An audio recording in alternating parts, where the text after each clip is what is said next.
We're now ready to talk about LU decomposition, which is a very classic method for accelerating the solutions to AX equal to B. Specifically, if you have a matrix A that is quite large, but that you're going to solve AX equal to B over and over again with different B's, then LU decomposition is one of the classic methods for doing it, reducing your computational costs from order n cubed down to order n squared.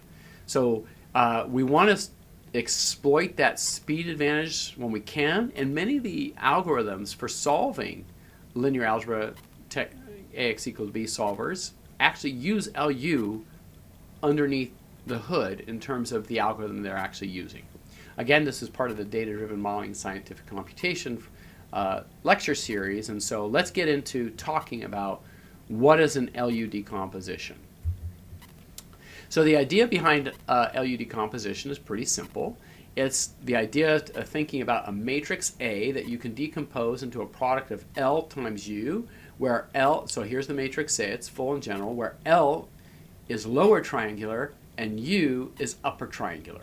So one of the questions you can ask immediately is, why would I want to do such a thing? And it's actually all down to operation count. So if I have this LU decomposition, and we have to talk about what would it take to get the LU decomposition, but once I have L and U, then I can think about AX equal to B as being solved by LU, that's what A is now, X equal to B. But then I can define UX to be Y, and then, if that's Y, I have LY equal to B. So the first thing is I can solve for Y right here, but notice L itself is in lower triangular form, so all I have to do to solve this equation is forward substitute. It's already in a form amenable to substitution, forward substitution. So this operation is only going to be order n squared. Once I get Y, I can throw it to here, so now I have Y. And if I want to solve for X, I have to remember that U itself is upper triangular form. So in upper triangular form, that means all I have to do is back substitution. In fact, in the last lecture, I showed you what Gaussian elimination tries to do is make the matrix A into upper triangular form, so that all you have to do is back substitute. So this is again an order n squared operation. So essentially what you're looking at here is the advantages are, if you have an LU decomposition, I can just do a forward substitution followed by a backward substitution. That's what it results down into once I have the decomposition. And both of these operations here are order n squared each. So that's the key piece. Notice that once I have this LU, I am now solving this AX equal to B in order n squared, two order n squared operations, versus Gaussian elimination requires me an order n cubed. Now remember, if n is large, right, even just think of n as a million by a million matrix, then this is a million times faster to get the solution, because I'm not doing order n cubed, I'm doing two order n squareds. So the way to think about this, the advantages are that LU is order n squared, whereas Gaussian elimination, if I do it, it's order n cubed. All I'm going for here is speed.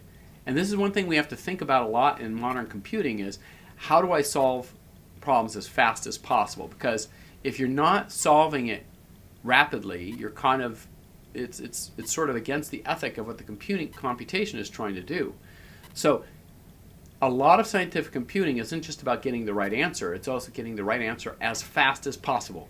So LU decomposition is one of the steps in this direction of solving AX equal to B as fast as possible. In fact, solving it much faster than Gaussian elimination, or at least that's what we're trying to do. So the question is, how do you actually perform this LU decomposition? So what I want to do is quickly walk through what we did in Gaussian elimination, because once we understand that, we're going to follow a very similar structure in LU decomposition. So if you remember, in Gaussian elimination, we form this augmented matrix, we find a pivot, and we try to zero out everything below the pivots so that we can essentially make this upper triangular form. So we define a pivot, we try to make everything zero. So in this case, right, you can subtract equations 2 from 1, 3 from 1, and now you get this system.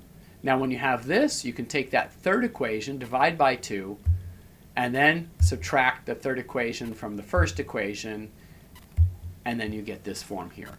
Now, presumably you already saw this in the last lecture, so we walked through this a little bit more slowly, but this was the Gaussian elimination process. This is what we're trying to do to get ourselves into an upper triangular form where all I have to do now is back substitute. So in some sense, this looks a lot like the U matrix we're going to construct, but it costs me order n cubed to get it. So let's talk about what LU tries to do and how to set up this same kind of Gaussian elimination structure with this augmented matrix. So here's how it starts. I take my matrix A and I multiply it by 1, which is the same. Okay, so this is what it looks like. This is multiplying the matrix A by 1. Here's the 1, here's the matrix A. I'm going to do an LU decomposition, and notice what I'm going to do here. It's going to follow a lot of the same structure of Gaussian elimination, but now I have this 1 in front of it that I'm going to start to modify. So here's what you're going to do. You're going to start with this process, and you're going to do the same kind of thing you did before, which is you're going to start to decide, you're going to try to make the matrix A itself into some kind of Gaussian eliminated form. So you're going to pick the pivot, which is the 4, and try to make things 0 below it. And then we're going to do this is you're going to say, what would it take, what do I have to do to the first equation so that I can eliminate this -2 and this 1. So from the first equation here, I multiply by -1/2, right? And if I multiply this 4 by -1/2, it's -2. Now I can subtract these two equations. And how do I get this 4 and 1 to eliminate? I'd multiply the top equation, 4, by 1/4, and then 1/4 times 4 is 1, and I can eliminate this equation. So those factors of -1/2 and 1/4 now show up. Here was my identity matrix, but now I get this -1/2 and 1/4. Those are what we're eliminating, these two positions. Now come in these two positions. And when I do that elimination, I now have 0, 0 here. Okay? So now I've done one first step, which looks a lot like Gaussian elimination, except for now I am tracking what I had to do in order to make zeros happen below the diagonal. Now that I have zeros below the diagonal, I go to the next diagonal, which is this -2.5, and I ask the question, what would it take to eliminate, make the -2.5 and 1.25? Okay? I would need now a factor of -1/2, right? So if I multiply that -2.5 by -1/2, I get 1.25, and now I can subtract these equations. So that -1/2 goes here, and now it allows me to subtract the two equations to get this equation here. Now notice what I have in this. I now have an L and a U. I have them in upper and lower triangular form.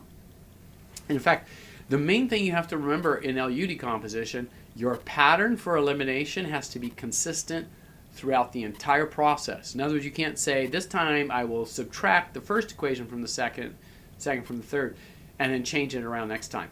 Whatever you decide to do, whatever the pattern is in subtract, you have to maintain that pattern throughout.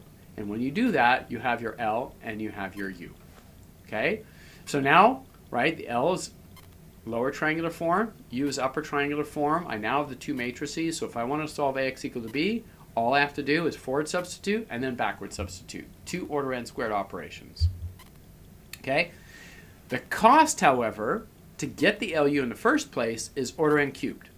So I don't get around this issue of having to pay order n cubed, but I only have to do it once. So in other words, once I have a matrix A, I only have to do the LU decomposition once. And if I have different right-hand sides B, then I already have the LU decomposition of A, and I can just now solve everything in order n squared time.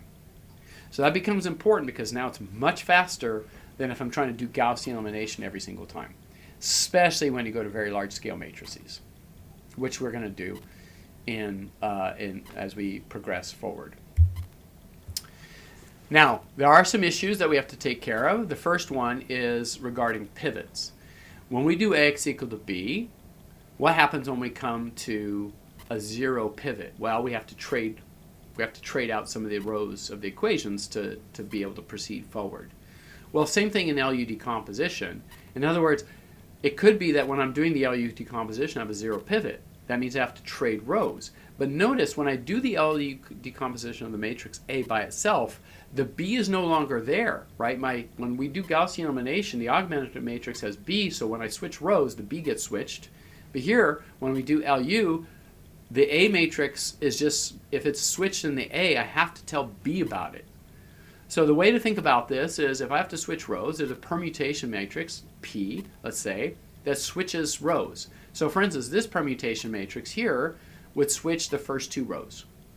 Okay? So the permutation matrix is something important, which is if you have a 0 pivot, you might have to switch the order of the equations, and P is going to keep track of that. And the idea is that P times A, in other words, the permuted A, is what we're going to actually do the LU decomposition on. So always have that in mind. In fact, that shouldn't be PLU, it's just LU. So the PA is LU, and that's what we're doing. Okay, so how would we do this in practice in solving AX equal to B? So first of all, in Python, let's just talk about a regular AX equal to B solve. So here's a matrix A and a matrix B. Then all you have to do is say np linear algebra dot solve A comma B. That's it. So that takes care of solving AX equal to B. And of course, the operation count for doing this here is going to be order n cubed. You haven't done anything special, and so generically if you do this, it's going to cost you order n cubed. Now let's try to do an LU decomposition first, and here's how the LU decomposition works. So first of all, from SciPy linear algebra, we want to import LU and solve triangular. I'll tell you why we do this in a moment. So first, you do the LU decomposition with the LU command, LUA, and it gives you back 3 matrices, P, L, and U. So now you have your permutation matrix, the L and the U. Now it could be that the permutation matrix, you can always look at it and see if it's an identity matrix, which means it didn't have to switch any of the rows, which is great. But if it did switch the rows, then your new right-hand side, B, is, let's call it PB, is essentially P times B. In other words, what it's going to do, P is going to switch the rows of B in order to handle what happened here on the LU decomposition. And now we can solve it. Now remember, it's a 2-step process. The first step is y is equal to L comma B. So in other words, we would typically solve, L times y is equal to B. But what this does is very important. Solve triangular says, I already have it in triangular form, so it immediately does forward substitution. It knows that L is a triangular form. If you don't tell it this, it will do the full solution Gaussian elimination. It will cost you order n cubed. So this here is guaranteeing you order n squared in solving this, which is already in lower triangular form. And then you do solve triangular u comma y. So now you get x, which is ux equal to y. You solved for y, cost you order n cubed, and now you solve for x, cost you order n cubed. Again, if you don't put solve triangular, then what it's going to do is if you just say solve, it won't know to look to see is it in upper triangular form already. Now MATLAB is interesting in the sense that the first thing MATLAB does is actually checks to see are you in upper or lower triangular form, or can you be in that form. So you don't need to do this in MATLAB. MATLAB does it automatically. It looks for that, but not in Python. You have to be explicit and tell it to do this. So this is how you would solve it with Python code to accelerate your AX equal to B solve. And the idea here is that you would actually only do this command LU one time. Okay, so you would do this once for some matrix and that's it. Now from then on, with that matrix, you can solve it in order n squared for any new B's that you might have. So that's the idea. So we went from Gaussian elimination, which is the maximum cost you're going to pay, which is order n cubed for solving AX equal to B, to LU decomposition, which gives you a pathway forward to faster AX equal to B solves. You still have to pay the price of order n cubed once, but from then on it's order n squared, and so you saved yourself, especially for large matrices, quite a bit of computational time.